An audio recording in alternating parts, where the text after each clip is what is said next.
Pag wala nang nagbabantay, dapat okay na magnakaw. Ang sinasabi ko rito, Lucci, the impunity of corruption started when the ombudsman fell silent.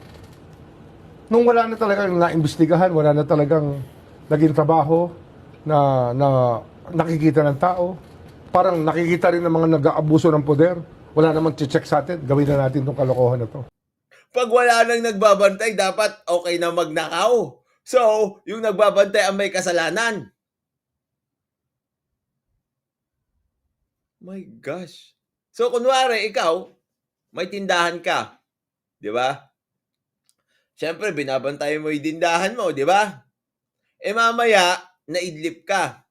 Wala na nagbabantay. Sasabihin ng magnanakaw, uy, tara, magnakaw tayo.